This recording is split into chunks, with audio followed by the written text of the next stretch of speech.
Right now, in your local supermarket, premium vegetables cost more than they did a decade ago.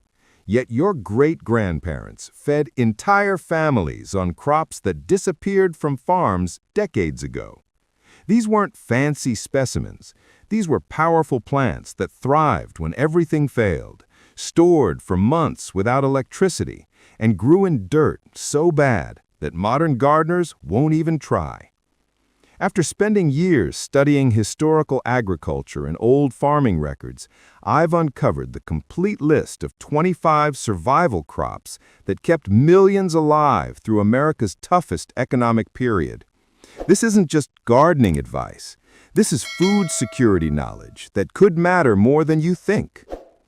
Before we dig into these incredible plants, smash that like button and subscribe to Backyard Crops. This channel is all about growing real food that sustains your family, and new videos go live every week. Seriously, subscribing takes 3 seconds and helps us reach more people who want to become independent food growers. The root crops that changed everything. Number 1. Rutabagas, the indestructible foundation. Begin with the rutabaga. If you've never grown this vegetable, you're missing out on nature's most bulletproof survival plant.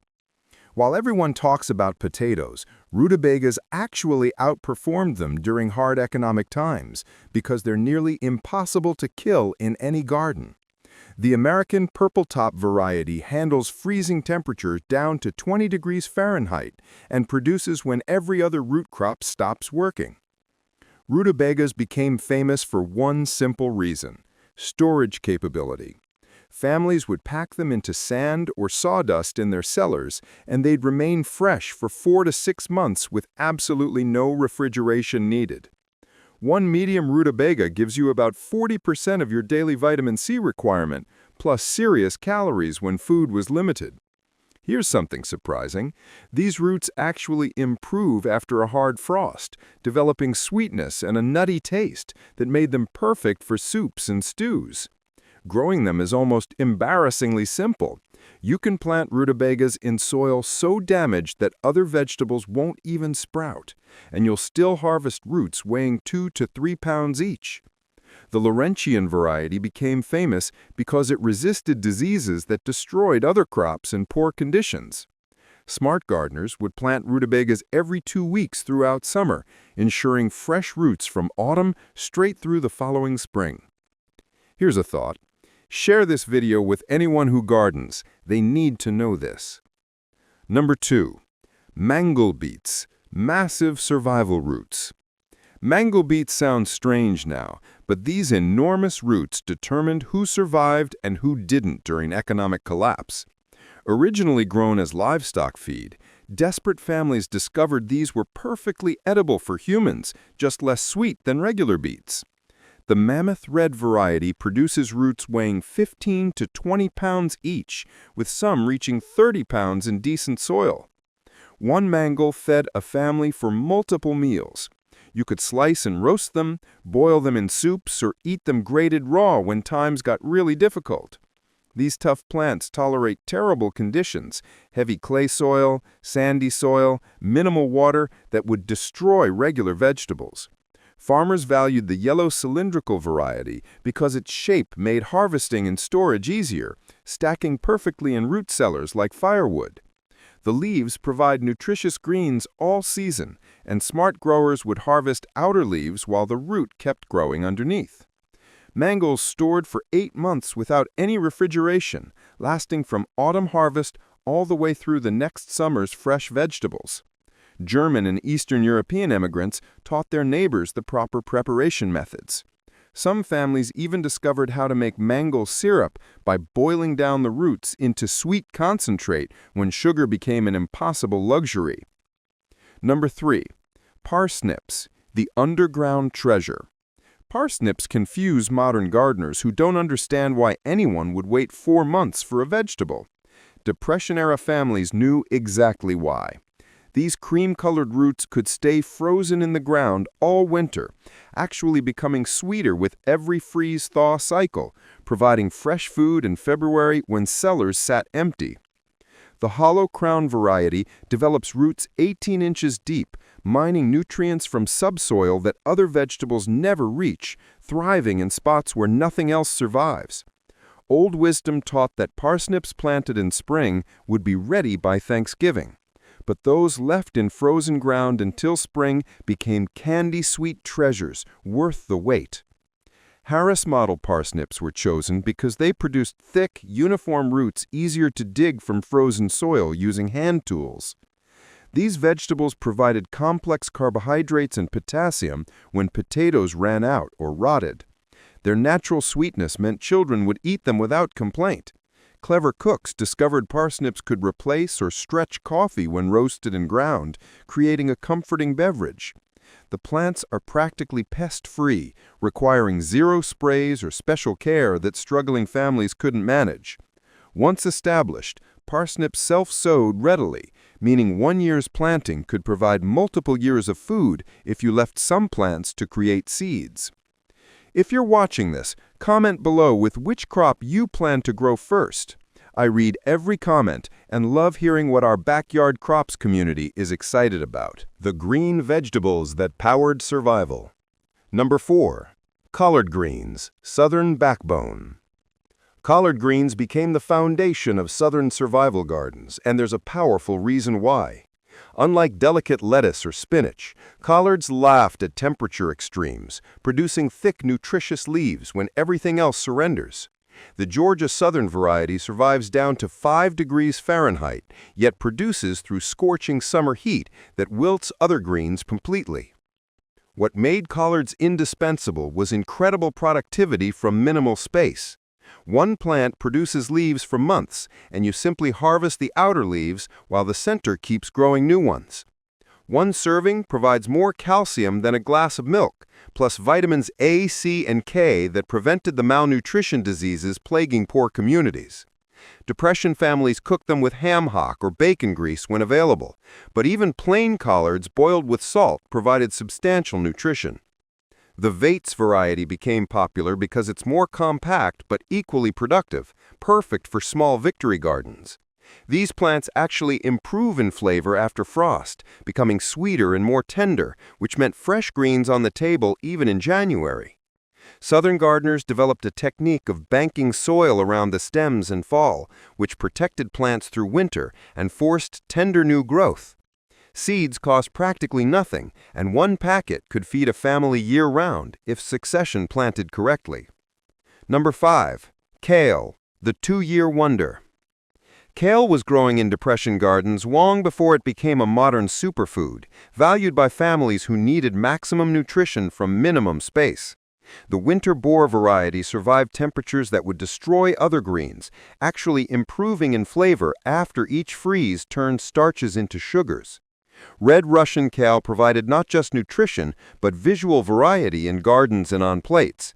These plants are practically indestructible, surviving neglect, poor soil, and extreme weather that would kill pampered modern vegetables. Depression gardeners discovered kale would produce for 2 full years if you prevented flowering, making it the ultimate survival crop. One kale plant could provide weekly harvests with leaves regrowing quickly after each cutting if you left the growing center intact. The tough leaves that modern cooks complain about were actually an advantage, standing up to long cooking in soups and stews without falling apart. Desperate families learned that kale chips made by rubbing leaves with oil and salt, then drying them, provided crunchy snacks when fresh food was just a memory. Some varieties, like Red Russian, could be eaten raw when young, providing fresh solids in early spring when stored vegetables were exhausted. Kale's deep taproot brought up minerals from subsoil, actually improving garden soil while feeding families simultaneously. Here's something important.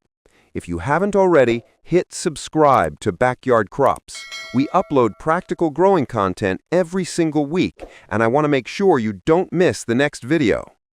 Number 6. Swiss Chard, the 6-month producer. Swiss chard deserves recognition for reliability, producing nutritious greens from early spring through hard frost when most vegetables gave up after one season. The Ford Hook Giant variety develops thick white stems that can be cooked like celery. while the leaves provide greens more nutritious than spinach without bolting in summer heat. Depression families love chard because it's actually a beet that focuses on leaves instead of roots, meaning it tolerates poor soil and irregular watering that kills demanding vegetables. Rainbow chard wasn't just about pretty colors. Each color provided slightly different nutrients, and the beauty lifted spirits during gray, difficult times. This cut-and-come-again crop meant one planting fed families for 6 months, just harvesting outer leaves while the center kept producing new growth continuously. Smart gardeners discovered chard would survive mild winters if covered with straw, providing fresh greens in February when nothing else was available. The stems could be pickled like cucumbers when harvest exceeded immediate needs, creating tangy additions to limited winter diets. Children who refused other vegetables would often eat chard because the colorful stems looked interesting, a psychological victory for struggling parents.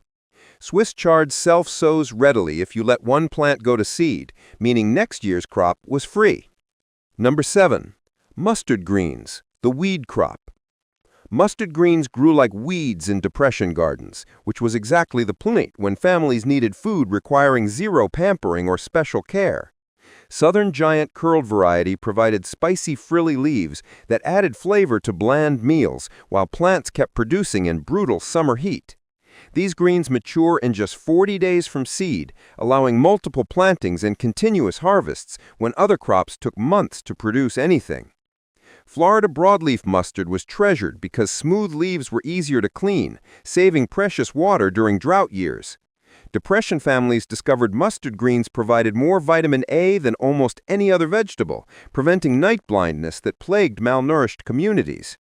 Plants self-sowed aggressively if allowed to flower, meaning one seed purchase could provide greens indefinitely with zero additional investment. Young leaves could be eaten raw in salads, while mature leaves cooked down with whatever fat was available. Stems were pickled like cucumbers for variety. Seeds from mature plants weren't just for replanting. They were ground into prepared mustard, providing condiments when store-bought items became impossible luxuries. Some families learned to use large mustard leaves as wrapping for other foods like grape leaves, stretching ingredients while adding nutrition simultaneously. The legumes that provided protein. Number 8. Black-eyed peas. Protein from drought. Black-eyed peas deserve way more respect because these humble legumes literally saved lives during economic collapse. While other crops demanded rich soil and constant water, black-eyed peas thrived in the worst drought conditions, producing protein-rich food when meat disappeared from dinner tables. The California black-eye variety yields incredibly well in 100-degree heat while fixing nitrogen in the soil. Smart gardeners discovered you could eat every part of the plant. Young leaves made nutritious greens, tender pods cooked like green beans, and mature dried peas stored for years without spoiling. 1 cup of cooked black-eyed peas provides 13 grams of protein, making them a complete meal when combined with cornbread. Depression families would plant them between corn rows, where they'd climb the stalks while enriching the soil for next year's crops. The Queen Anne variety was treasured because it matured in just 60 days, allowing multiple harvests in a single season. These plants laugh at poor soil, actually preferring sandy, well-drained conditions where other beans fail miserably. Southern families developed dozens of recipes. Dried peas became currency in some communities, traded for other necessities when money became worthless. Number 9. Field peas, or cowpeas. Heat-loving protein. Field peas aren't the same as English peas, and that confusion means most modern gardeners miss out on one of depression's most important protein sources. These heat-loving legumes saved Southern families when other crops shriveled in summer heat and drought. The Dixie Lee variety produces abundantly in poor soil while simultaneously adding nitrogen that benefits next year's garden. Iron clay cowpeas earned their name because they grew in soil so hard and depleted that farmers joked you needed dynamite to plant them. Families ate field peas at every stage of growth. Young pods went into vegetable soup. Green mature peas were shelled and cooked fresh, and dried peas stored indefinitely in cloth sacks. The plants themselves became valuable as hay for livestock or green manure when tilled under, improving soil structure dramatically. Depression farmers developed a system of interplanting field peas with corn and sorghum, creating a complete ecosystem where each plant supported the others. Unlike many legumes that quit after the first harvest, field peas keep flowering and setting pods until frost if you keep them picked. The dried peas could be ground into flour, stretching wheat flour when it became scarce. Iron clay varieties were specifically chosen because their hard seed coat resisted weevils and storage pests that destroyed other stored foods.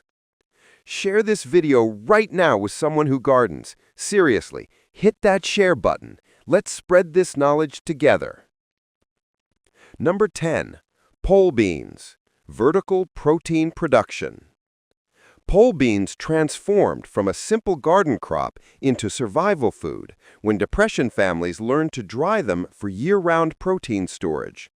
The Cherokee Trail of Tears variety carries powerful history, saved by Native Americans during forced relocation and later keeping settlers alive through economic collapse. These climbing beans produce 3 times more than bush varieties in the same space. Turkey craw beans got their unusual name from speckled seeds resembling a turkey's crop, but their value came from incredible productivity and bulletproof storage capabilities. Dried beans stored in cloth sacks would last years without refrigeration, providing protein when meat became a distant memory. Depression wisdom taught that beans and cornbread together created complete protein, knowledge that saved countless children from malnutrition. Smart gardeners discovered pole beans fixed nitrogen while growing, enriching soil for heavy-feeding crops planted afterward. Green pods could be eaten fresh all summer, but real insurance came from letting pods dry completely on the vine. Families held communal bean shelling parties, making tedious work social, while children learned valuable skills and heard stories connecting them to better times ahead. The special crops that provided sweetness and variety. Number 11. Sorghum, the syrup crop. Sorghum changed everything for depression families who thought they'd never taste sweetness again after sugar became an impossible luxury. This remarkable grain crop produces not just nutritious seeds for flour, but stalks filled with sweet juice that rivaled sugarcane. The sugar drip variety lived up to its name, with stalks so full of sweet sap the juice would literally drip from cut ends. Families would grow a small patch of sorghum and come together for community pressing days, running stalks through hand-cranked mills to extract juice. That juice was then boiled down into thick, dark syrup that provided sweetness for cornbread, biscuits, and even coffee when times were really tough. The Dale variety was prized for dual-purpose use, providing both good syrup and abundant grain heads for flour or animal feed. Sorghum laughs at drought conditions that destroy corn, with roots penetrating 6 feet deep to find moisture other plants can't reach. The grain itself is gluten-free and nutritious, though depression families didn't know about gluten. They just knew it made good porridge and could be popped like popcorn for treats. Smart gardeners discovered sorghum creates an effective windbreak, protecting delicate vegetables while producing its own valuable crop. After extracting juice, pressed stalks made excellent mulch, or could be dried for winter fuel when firewood was scarce. Number 12. Ground cherries, sweet treasures. Ground cherries represent the kind of ingenious food solution depression families relied on, producing hundreds of sweet fruits that preserved themselves in papery husks.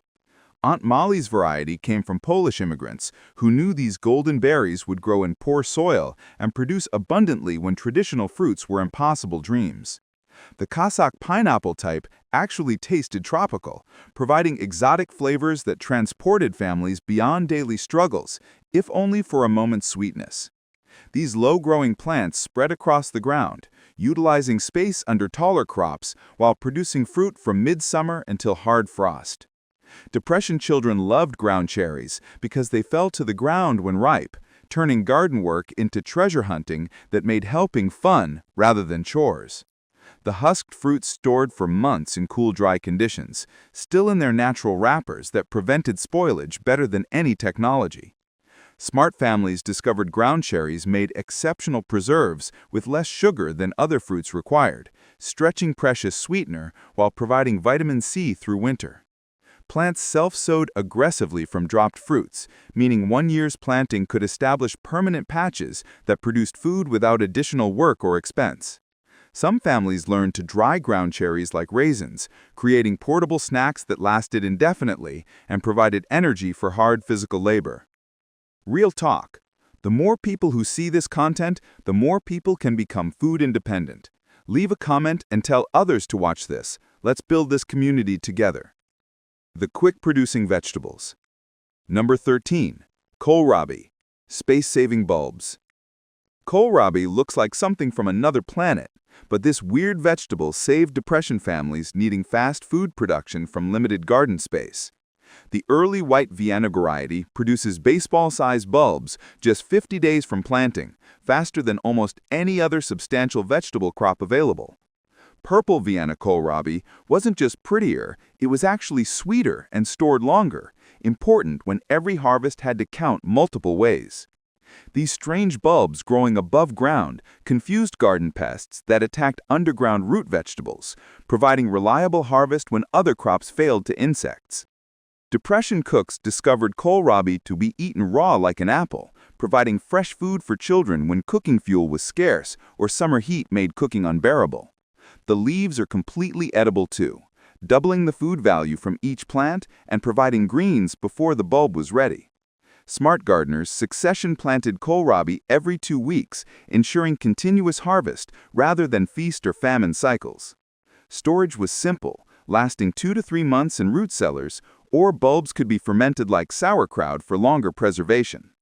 German immigrant families taught neighbors that kohlrabi was actually cabbage bread for its stem, explaining why it was so nutritious and reliable. Number 14. Turnips. Roots and greens. Turnips pulled double duty in depression gardens, providing both nutritious roots and vitamin-packed greens from a single seed. Most modern gardeners don't realize that turnip greens contain more nutrition than the roots themselves, with calcium, iron, and vitamins that prevented scurvy and rickets in malnourished children. The purple-top white globe variety matures in just 55 days, meaning families could grow multiple crops yearly for continuous food supply. These incredibly hardy plants germinate in cold soil when it's too early for anything else, then keep producing through hard frost that kills summer vegetables. 7-top turnips were specifically grown for their abundant greens, producing tender leaves just 3 weeks after planting. Depression cooks would simmer greens with vinegar and a little fat, creating pot liquor that was drunk as nutritious broth when food was scarce. The roots store beautifully in root cellars, lasting 4 to 5 months when packed in slightly damp sand or sawdust. What made turnips especially valuable was their ability to grow in exhausted soil where corn and beans had depleted nutrients. Farmers would broadcast turnip seeds in cornfields after final cultivation, getting an extra crop without additional land or work. Young turnips could be eaten raw, providing fresh food when cooking fuel was precious, and greens regrew after cutting if you left the growing point intact. Real talk. The more people who see this content, the more people can become food independent. Leave a comment and tell others to watch this. Let's build this community together. Number 15. Jerusalem artichokes, the permanent patch. Jerusalem artichokes are probably the most underappreciated survival crop in American history, yet they kept entire communities fed when traditional agriculture failed. This native North American plant produces knobbly tubers that taste like a cross between potatoes and water chestnuts. But here's what made them invaluable during hard times. Once you plant Jerusalem artichokes, they become a permanent food source that comes back stronger every single year without any help from you.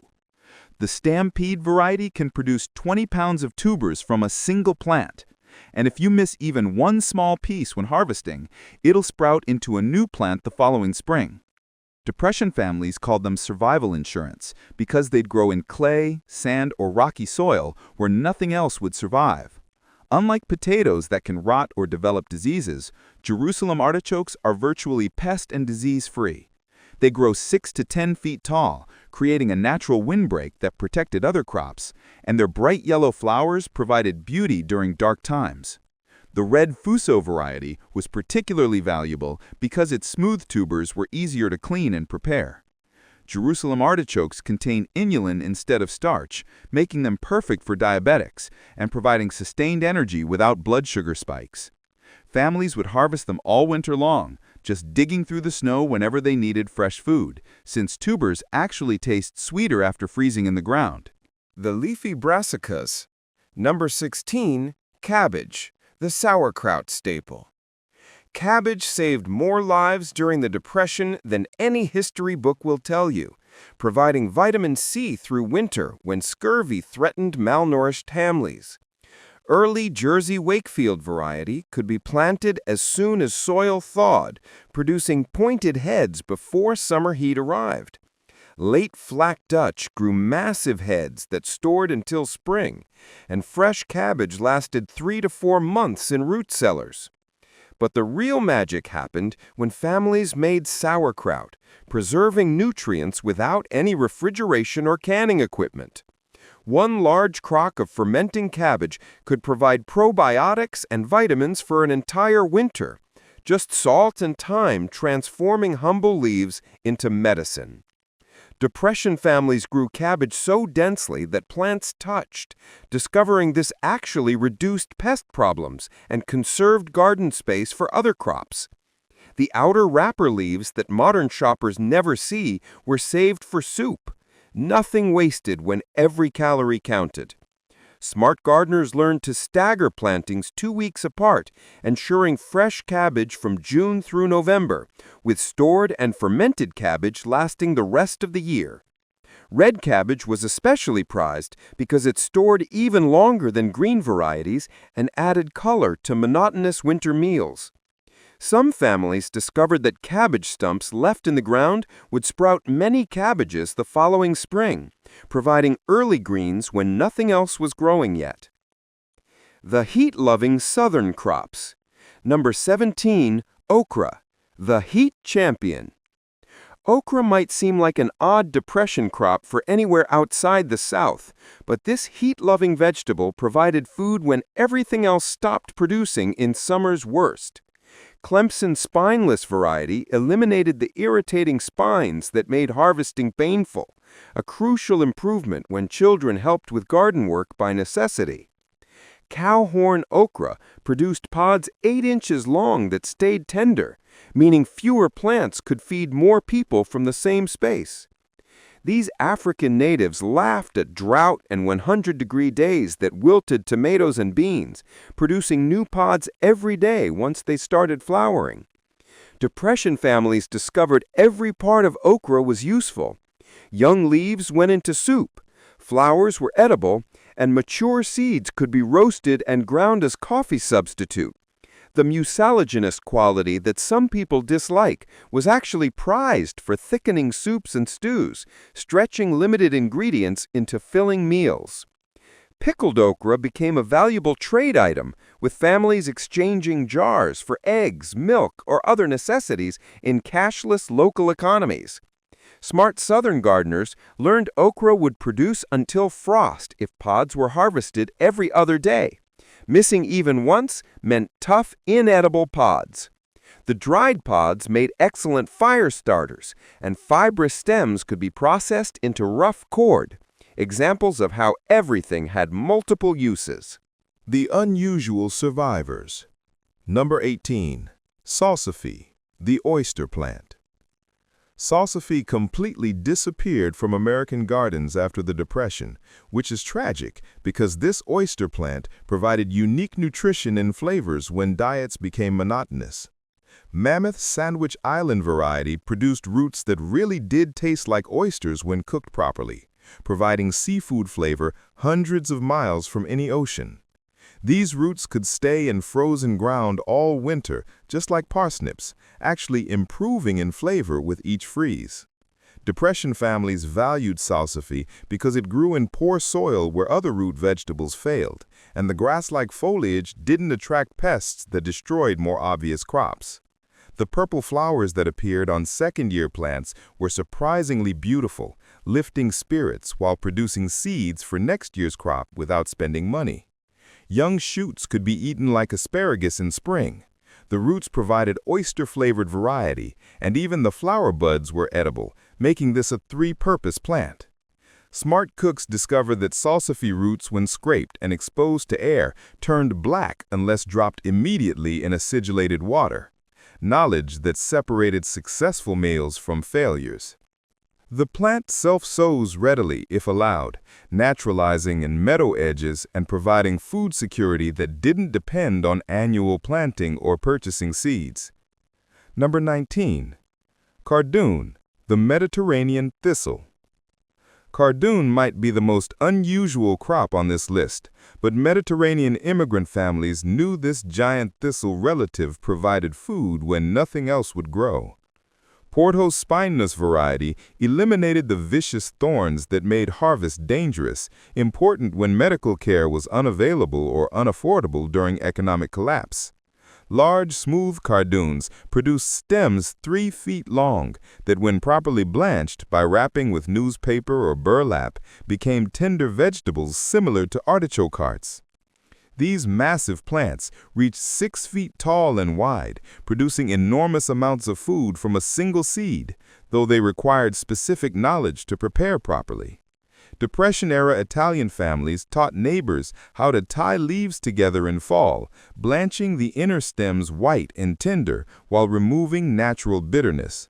Flower buds could be eaten like artichokes in fall. The roots were edible when cooked long enough, and even the seeds provided oil in desperate situations. Cardoons are perennials in zones 7 through 10, meaning one planting could provide food for years, a crucial consideration when buying seeds meant choosing between planting and eating. The blanching process took 3 weeks, but transformed bitter, tough stems into delicacies that provided variety in monotonous depression diets. Smart gardeners discovered cardoon leaves made excellent mulch for other vegetables, with their silver-gray color reflecting heat while suppressing weeds naturally. The 5 bonus crops. Number 20. Winter squash, the long storage champion. Winter squash became the unsung hero of depression survival, storing through entire winters without refrigeration while providing vital nutrients when fresh vegetables were impossible memories. The Hubbard squash, with its thick, hard shell, lasted 6 months sitting in a cool corner of the house. One large squash could feed a family for a week, with plants producing abundantly from just a few seeds. Vines spread across unused ground or climbed up fences, making use of space other crops couldn't utilize. The Burgess Buttercup variety was especially valued because its sweet, dry flesh tasted almost like sweet potato, providing comfort food when spirits were low. Depression families discovered that winter squash seeds were too valuable to waste, roasting them for a protein-rich snack that cost absolutely nothing. Smart gardeners would grow their squash on compost piles or manure heaps where rich nutrients produced massive fruits without taking up garden space. The thick leaves shaded the ground, conserving moisture and suppressing weeds. When properly cured in the sun for 10 days after harvest, the shells hardened enough to protect the flesh inside like natural storage containers. Families would save the shells after eating the flesh, using them as bowls, water vessels, or even toys for children who had nothing else to play with. Number 21. Winged beans, the tropical alternative. Winged beans represent a lesser-known survival crop that Asian and Pacific immigrant families brought to America's gardens. Every part of this plant is edible: the pods, seeds, leaves, and even the tuberous roots. These heat-loving climbers produce abundantly in poor soil and drought conditions, fixing nitrogen while they grow. The beans themselves can be eaten young like green beans, dried for storage, or sprouted for fresh nutrition in winter. The leaves provide nutritious greens, and the tubers store similarly to potatoes. Winged beans were valued because they produced continuously throughout the growing season and required minimal fertilizer or special care that poor families couldn't afford. The seeds contain high protein content, making them valuable for complete nutrition when combined with grains. Number 22. Celeriac, the root celery. Celeriac, also called celery root, provided another storage crop that families could enjoy throughout winter. Unlike regular celery that requires rich soil and constant moisture, celeriac tolerates poor conditions and actually improves in flavor after frost. These bulbous roots store for months in root cellars, providing the characteristic celery flavor when fresh celery was impossible. The brilliant variety produces large queen roots that are easier to prepare than older varieties. Depression families would store them in damp sand and use them for soup stock, stews, and vegetable sides all winter long. Celeriac also produces edible leaves in spring if left in the ground, providing early greens before other vegetables emerged. Number 23. Radishes, the quick crop. Radishes might seem too simple to mention, but these fast-maturing crops provided psychological and nutritional value during Depression times. Within just 25 days of planting, families could harvest fresh, crisp vegetables that provided vitamin C and minerals. The icicle variety stores well in root cellars for months, and the leaves are entirely edible as nutritious greens. Depression families would succession plant radishes every 2 weeks, ensuring fresh vegetables throughout spring and fall seasons. The long storage varieties could keep through winter, providing crunch and flavor when most fresh vegetables were long gone. Radish greens were never wasted, cooked as nutritious side dishes or added to soups and stews. Number 24 and 25. Pickling cucumbers and storage onions, the preservation partnership.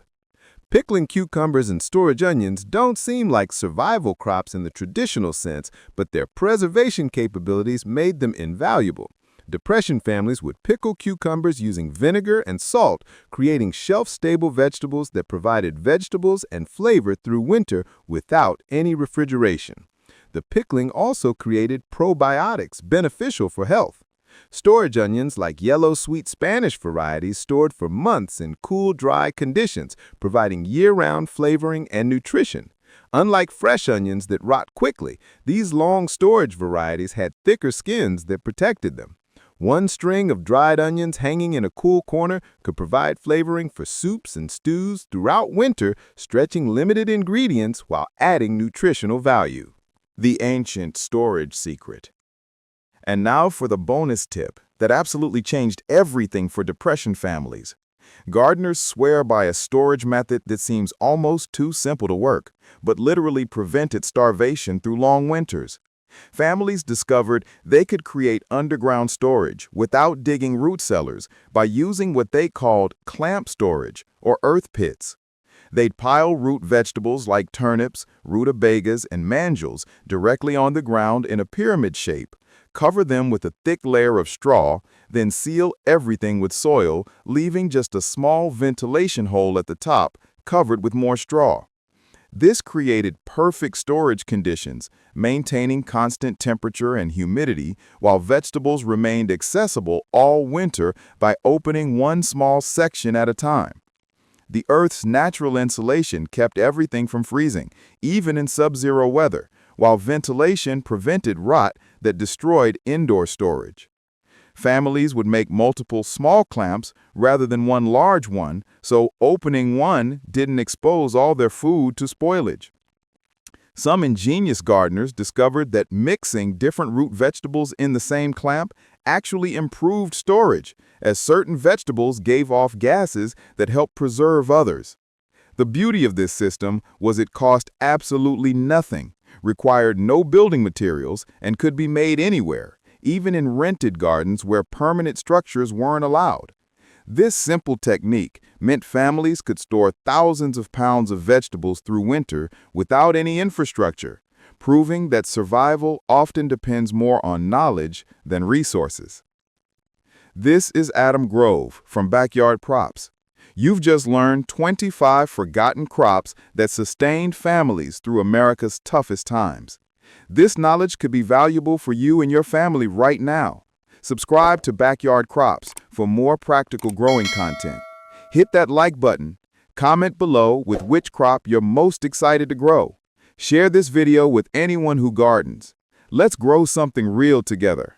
See you next week.